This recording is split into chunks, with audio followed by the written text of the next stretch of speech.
Assalomu alaykum. Va'da qilingan darsimizga xush kelibsiz. Bugun siz bilan biznes boshlash bo'yicha va sotuvlarni oshirish bo'yicha va marketing bo'yicha aynan qanday qilib daromadni 5x ga oshirish bo'yicha biznesdagi xatolar bo'yicha ham gaplashamiz. Oxirigacha ushbu videoni ko'rganlarga ajoyib sovg'amiz bor. Bu bizni yarim soatlik konsultatsiyani siz yutib olishingiz mumkin. Bu konsultatsiyada aynan sizni biznesingizni razbor qilib beramiz va siz bilan yakkama-yakka gaplashamiz. Darsimiz aynan kimlar uchun?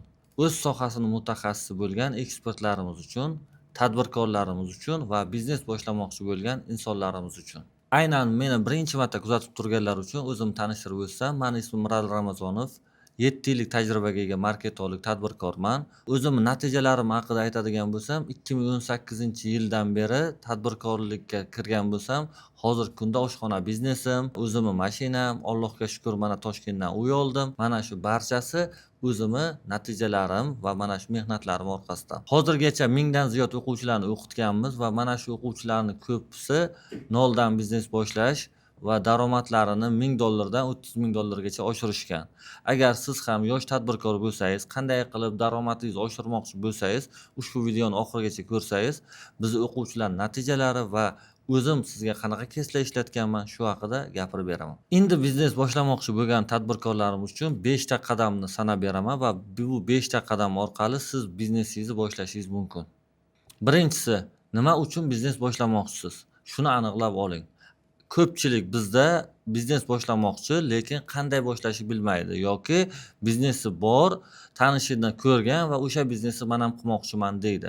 Aslida siz o'z biznesingizni boshlashingiz uchun birinchi nima uchun bu biznesni qilmoqchisiz? Shuni aniqlab oling.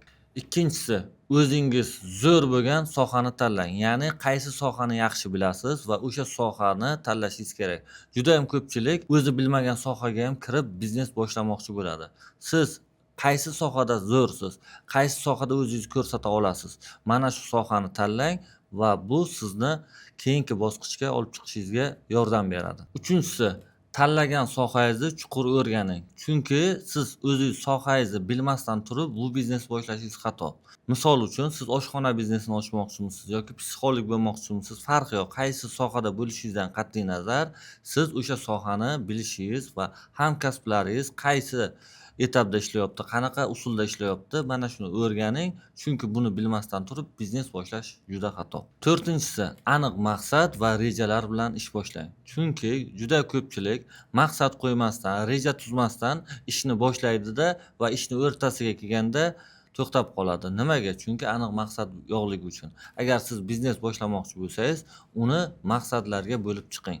Misol uchun 1 oyda mana shu ishni amalga oshiraman. 3 oydan keyin mana bunaqa natijaga erishaman. 5 oydan keyin esa mana shu etapga chiqaman degan o'zingizga maqsad qo'yib oling. 5-inchisi, kichik summa bilan ish boshlang. Juda ko'pchilik katta summa bilan ish boshlab bankrotga uchraydi va u bir umr qayta biznesga kira olmaydi. Sababi u qo'rqadi biznes qilishga. Biznesingizda kam pul bilan boshlaydigan bo'lsangiz, sizda birinchi o'rinda ishonch paydo bo'ladi va u biznesni qilib ko'rasiz va xatolaringizni tushunasiz.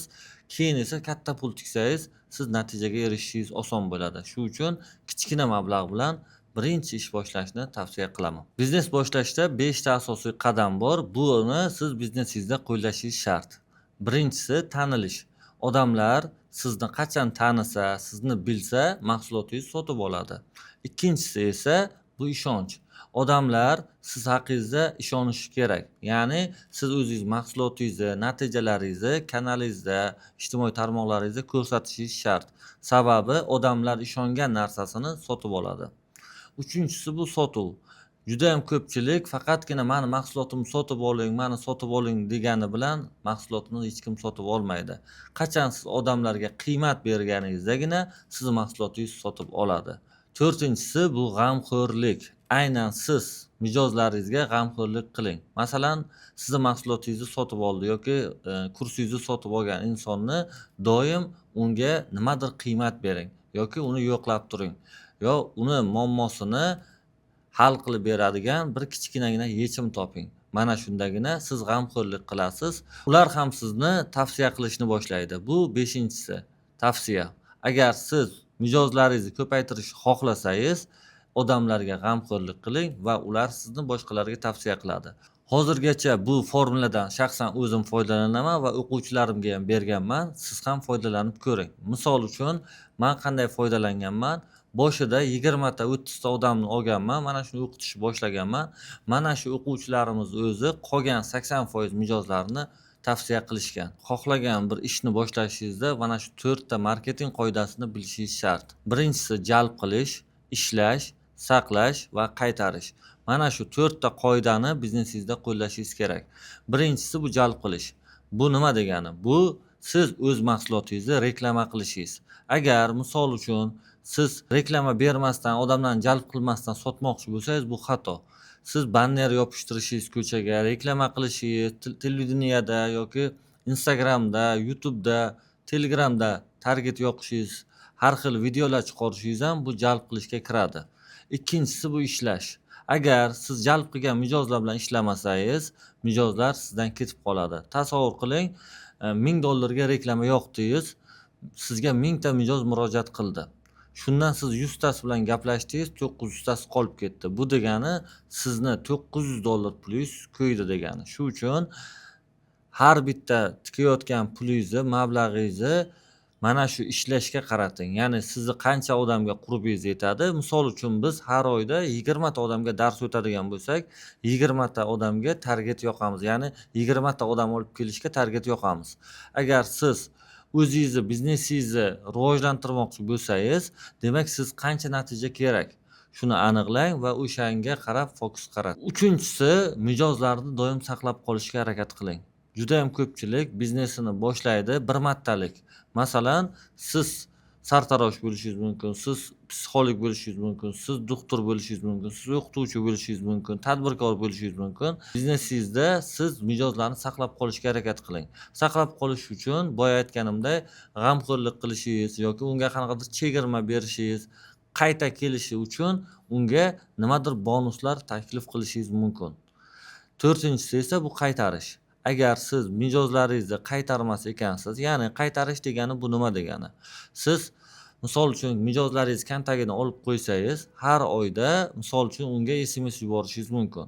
Masalan, bizni xizmatimizdan foydalangan edingiz, bizda hozir mana bunaqa chegirma ketmoqda deganingizda, u sizni do'koningizga yana qaytib kelishi va yana mahsulotingizni olishi mumkin. Agar siz psixolog yoki o'zingiz kurslaringizni sotmoqchi bo'lsangiz, bundan qanday foydalanasiz? Agar siz o'zingizni mijozlaringizni nomerini olib qo'ygan bo'lsangiz, ularning kontagi sizda bo'ladigan bo'lsa, masalan, konsultatsiyaga o'tdingiz. 1 oydan keyin, 2 oydan keyin undan hol-ahvol so'rang. Natija qanday bo'ldi? Nimaga erishding? Nima natija bo'ldi senda deb so'raganingizdan keyin u albatta sizni boshqalarga tavsiya ham qiladi va sizga ishonadi va u sizni qayta yana mahsulotingizni sotib olishi mumkin. Juda ko'p biznes egalari qiladigan 5 ta xato. Birinchisi, mijoz o'rganmasdan turib mahsulot sotishi.